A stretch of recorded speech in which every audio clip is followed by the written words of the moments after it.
తిరిగి BCN news కి స్వాగతం. తమ న్యాయమైన డిమాండ్లను పరిష్కరించాలని కోరుతూ సొసైటీ ఉద్యోగులు భీమడోలులో ధర్నా నిర్వహించారు. ఏలూరు జిల్లా భీమడోలు డీసీసీబీ బ్యాంక్ వద్ద సొసైటీ ఉద్యోగులు దీక్షా శిబిరం ఏర్పాటు చేసి ఆందోళన చేపట్టారు. ఈ కార్యక్రమంలో భీమడోలు, గుండుగొలను, పోళ్ల, సీతంపేట, గుండంపల్లి సొసైటీలకు చెందిన సీఈఓలు 50 మంది సిబ్బంది పాల్గొన్నారు. తమ న్యాయమైన డిమాండ్లను పరిష్కరించాలని, జీవో నెంబర్ 36 వెంటనే అమలుపరచాలని, మొత్తం 12 డిమాండ్లను అమలు చేయాలని నినాదాలు చేశారు. అనంతరం డీసీసీబీ బ్యాంక్ భీమడోలు శాఖ మేనేజర్ రమేష్కు వినతిపత్రం ఇచ్చారు. ఈ సందర్భంగా AP state cooperative society employees union Eluru జిల్లా కోశాధికారి జి వీరయ్య మాట్లాడుతూ తమ న్యాయమైన డిమాండ్ సాధనకు ఈ నెల 16వ తేదీన జిల్లా డీసీసీబీ కార్యాలయాల వద్ద ధర్నా చేస్తామని కార్యాచరణ వివరించారు. ఇది ఆంధ్రప్రదేశ్ రాష్ట్ర వ్యవసాయ సహకార సంఘ ఉద్యోగులు జేఏసీ తరఫున శనివారం 40 బ్యాచీలతో డ్యూటీ చేశారు. ఈరోజు భీమడోలు పీసీసీ బ్యాంక్ దగ్గర ధర్నా చేశారు. ఈ చుట్టుపక్కల ఉన్న 5 బ్యాంకులు కూడా వచ్చి ఇక ధర్నా చేస్తున్నారు. వాళ్ళ న్యాయమైన డిమాండ్లన్నీ ప్రభుత్వం వెంటనే నెరవేర్చాలని, వాళ్ళ సమస్యలు పరిష్కరించాలని, ఈ న్యాయమైన కోరికలని ప్రభుత్వం వెంటనే పరిశీలించి వాళ్ళ డిమాండ్లని అమలు చేయాలని మేము కోరుకుంటున్నాం. మీరు ఇప్పుడు కూడా మీ ధర్నాకి మేము ముందు నుండి పాల్గొంటాం. రాష్ట్ర పిలుపు మేరకు ఈరోజు 6/12/25 నుంచి మేము నిరసన తెలియజేస్తున్నాం. 6/12/25న సహకార సంఘంలో 40 బ్యాచ్లు పెట్టుకుని నిరసన తెలియజేస్తున్నాం. ఈ 8/12/25 డీసీబీ బ్రాంచ్ నందు మా యొక్క ధర్నా కార్యక్రమాన్ని నిర్వహిస్తున్నాం. మా యొక్క డిమాండ్లు ఏంటంటే 36 జీవో ఇంప్లిమెంట్ చేయాలని, పిఆర్సీ 2019-2024 పిఆర్సీలు పెండింగ్ ఉన్న పెండింగ్ని అమలు చేయాలని పరచాలని కోరుతున్నాం. 2019 మార్చి 1 చేరిన అందరికీ పర్మిట్ చేయాలని కోరుతున్నాం. వాళ్ళకి భద్రత కల్పించి 62 సంవత్సరాలు 60 సంవత్సరాలు మాకు ఇచ్చి ఉన్నారు. 62 సంవత్సరాలు రిటైర్మెంట్ బెనిఫిట్స్ కూడా అమలు చేయాలని కోరుతున్నాం. అలాగే డ్యూటీలో పెట్టిన జీతాలని ఏమైనా రద్దు చేసి వాటిని సర్వీస్ చేయాల్సిన కోరుతున్నాం. గ్రాడ్యుయేట్ ఒకటి మాకు 2 lakhs ఇస్తున్నారు. ఆ 2 lakhs కాకుండా గవర్నమెంట్ యాక్ట్ ప్రకారం, గ్రాడ్యుయేట్ యాక్ట్ ప్రకారం దాన్ని ఇంప్లిమెంట్ చేయవలసిందిగా కోరుతూ మీకు తెలియపరుచుకుంటున్నాం. ఈ యొక్క డిమాండ్ సాధన వరకు మేము ఇంకా కార్యక్రమాలు చేసి ఉంటున్నాం. వచ్చే ఈ నెల 16/12/25న జిల్లా హెడ్ క్వార్టర్ డీసీబీ జిల్లా క్వార్టర్ నందు మీ ధర్నా కార్యక్రమానికి పిలుపునిచ్చే ఉన్నారు.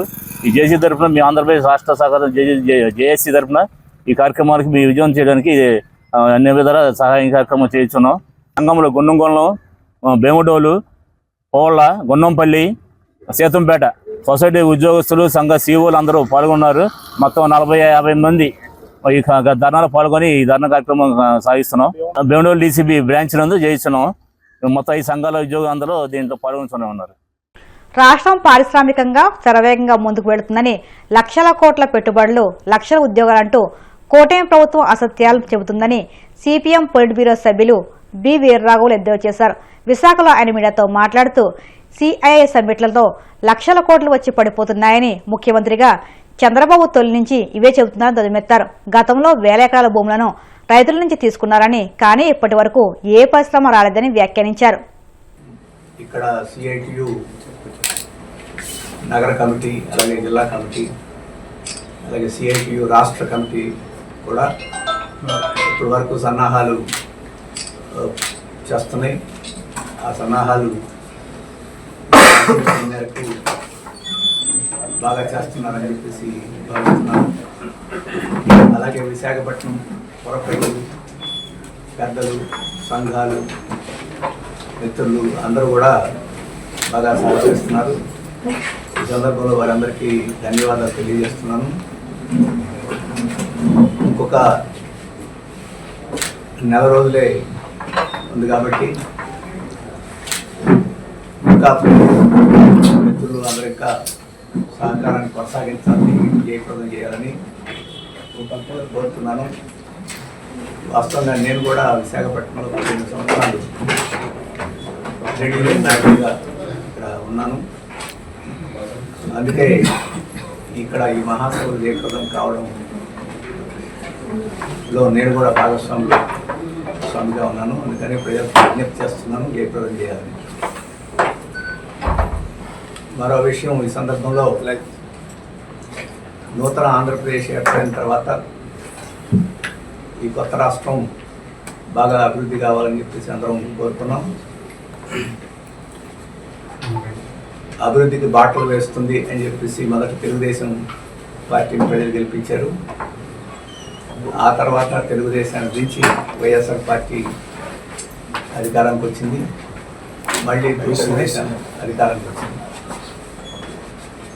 రాష్ట్రాన్ని అభివృద్ధి చేయడానికి వినూత్నమైన పద్ధతిలో ప్రయత్నం చేస్తున్నామని చెప్పేసి ముఖ్యమంత్రి గారు చంద్రబాబు నాయుడు గారు పదే పదే చెప్తున్నారు. నిన్న అమెరికాలో ప్రసంగిస్తూ నారా లోకేష్ గారు కూడా ఒక అద్భుతమైన అభివృద్ధి జరగబోతుందని చెప్పేసి ఆయన చెప్పారు.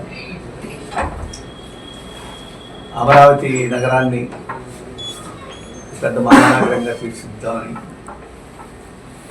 నిన్న ఈ ఓడరేవులన్నింటినీ 100 కిలోమీటర్ల పరిధిలో పెద్ద పారిశ్రామిక నగరాలుగా తీర్చిదిద్దామని ఇటువంటి అనేకం చెప్తున్నారు. మేము చెప్పదలుచుకున్నది ఏంటంటే ఇటువంటి కబుర్లు ఈనాటివి కాదు. 1996 నుంచి చంద్రబాబు గారు కూడా చెప్తూ వచ్చారు. అప్పుడు కూడా ఈ సమ్మిట్లు బాగా జరిగి లక్షల కోట్ల రూపాయలు వచ్చేస్తున్నాయి అని చెప్పారు. తిరుమల శ్రీ వెంకటేశ్వర స్వామివారిని మాజీ మంత్రి పేర్ని నాని దర్శించుకున్నారు. వీఐపీ విరామ దర్శన సమయంలో స్వామివారి సేవలో పాల్గొని మొక్కులు చెల్లించుకున్నారు. దర్శనానంతరం వీరికి రంగనాయకల మండపంలో వేద పండితులు వ్యాసవచనం అందించగా ఆలయాధికారులు స్వామివారి చిత్తప్రసాదం అందజేసి పట్టు వస్త్రం సత్కరించారు. స్వామిని మాల ధరించి స్వామి మీద ఏకాగ్రమైనటువంటి భక్తితో కాలినడకన అన్నమయ మార్గంలోంచి వచ్చేటువంటి భక్తుల్ని అది అంటే ఎలౌ చేస్తే బాగుండేది, రానివ్వాల్సింది. ప్రతి సంవత్సరం అంటే దాదాపుగా కొన్ని శతాబ్దాల నుంచి ఉన్నటువంటి మార్గం. అట్లాగే దాన్ని అన్నమయ్య గారు నడిచిన కాడి నుంచి దాన్ని ప్రాచుర్యం పొందటం, అప్పటి నుంచి విరివిగా భక్తులు ఆ మార్గంలో స్వామివారి దర్శనం కోసం కాలినడకన రావటం అంతా కూడా ఒక సాంప్రదాయం. తిరుపతి స్వామివారి అంటే ఒక భావోద్వేగం, భక్తితో పాటు భావోద్వేగం. ఆ భావోద్వేగంతో ఆ మార్గంలో నడిచి రావటం అనేది భక్తులకి సాంప్రదాయంగా మారినటువంటి పరిస్థితులు. ఇన్నేళ్ళు భక్తుల్ని దాంట్లో ఆ భావోద్వేగాన్ని అనుభవించనిచ్చి ఈరోజు ఆపటం బాధాకరమైన విషయం. ఇప్పటికైనా అటవీ శాఖ అధికారులు పునరాలోచించాలని చెప్పని భక్తులందరి తరఫున కోరుకుంటున్నాను. వార్తలు ముగించే ముందు ముఖ్యాంశాలు మరొక్కసారి.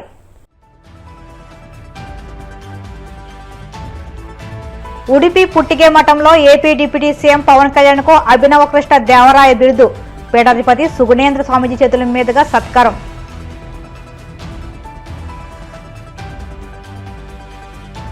ప్రజా సంక్షేమమే లక్ష్యంగా కూటమి ప్రభుత్వం పనిచేస్తుందన్న మంత్రి కొల్లు రవీంద్ర. ఎన్నికల్లో ఇచ్చిన ప్రతి హామీని అమలు చేస్తున్నామని స్పష్టీకరణ.